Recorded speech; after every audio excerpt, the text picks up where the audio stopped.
and ready. GMA Weather, serbisyong totoo ng GMA News.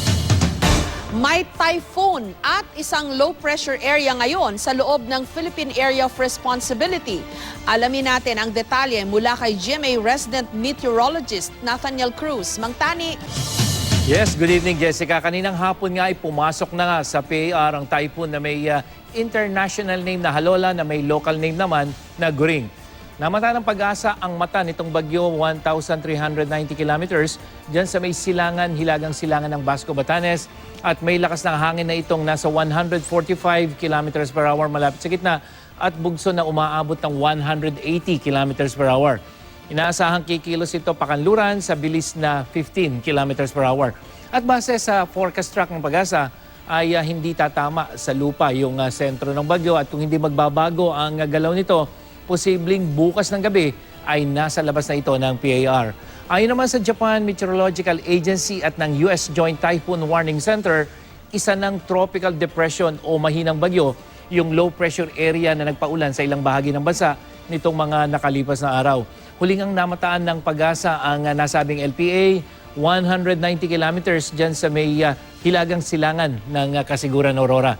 Ang dalawang weather system sa PAR ay inaasahan na palalakasin ang hanging habagat o yung southwest monsoon. Kaya mga kapuso, maganda po tayo sa posibleng pagbuhos ng ulan sa ilang bahagi ng ating bansa bukas. Samantala sa Northern Luzon, asahan ng ulan mula umaga hanggang gabi base yan sa datos ng The Weather Company. Malakas yung ulang bubuhos dyan sa may Cagayan Valley region, yung mga kulay dilaw na nakikita natin. Kaya sa mga nakatira po dyan, maging I am ready sa posibleng landslide at flash flood. Pagdating naman ng hapon, buong Luzon na ang makakaranas ng mga pag-ulan. Sa Metro Manila, magiging bahagyang maulap bukas at may tsansa ng pag-ulan lalo na pagdating sa hapon hanggang sa gabi. Sa Visayas, may posibilidad naman ng hanggang katamtamang ulan dyan sa may central at eastern section sa maghapon. Habang sa buong Mindanao naman, ang maaaring ulanin bukas at hanggang katamtaman ng ulan na maranasan dyan sa may northern section, dyan sa may Caraga at rehiyon ng Davao. Jessica? So, Mang Tani, kasi nga wala namang Tagalog translation itong LPA o kung it does not make a distinction kung storm ba yan o typhoon. Pero sa Tagalog, masasabi natin may dalawang bagyo ngayon sa loob ng Philippine Area of Responsibility. Yes, Jessica. Kung yung kasing bagyo na binabanggit nating LPA sa mata ng ibang monitoring center ng US at ng JMA, ito ay isa ng mahinang bagyo. Samantalang malakas na bagyo itong si Goring na tinatawag natin. Yeah. Kaya dalawa ngayon yung weather system na nandito sa loob ng Philippine Area of Responsibility. Okay, at ang epekto niyan, gaya po ng sinabi nyo kagabi, pwede nitong maapektuhan yung habagat kaya magpapaulan pa ho ito. Yes, Jessica. At inaasahan nga natin na yung paglakas ng habagat, posibleng kung hindi bukas, weekend, kaya asahan yung mga pag-ulan, no? Dito sa may Northern Luzon, lalong-lalo na dyan sa may Ilocos Region, Cordillera, hanggang dito sa may probinsya ng Zambales at Bataan na kung saan ito yung mga unang lugar na naapektuhan ng ulan kapag lumalakas ang habagat.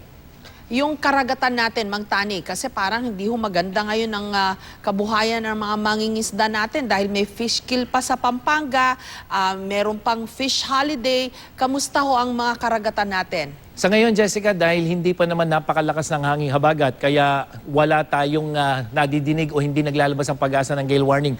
Pero makikita natin dito na oras na lumakas yung yung tropical depression o yung low pressure area dito sa may east of Luzon.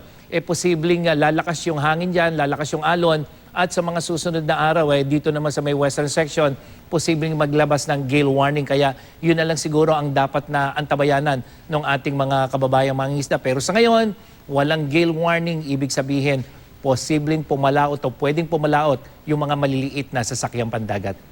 Maraming salamat, Mang Tani. Nathaniel Cruz, GMA resident meteorologist. At yan ang latest mula sa GMA Weather. Ako po si Nathaniel Cruz. Magplano para sigurado. I am ready. Serbisyong totoo ng GMA News.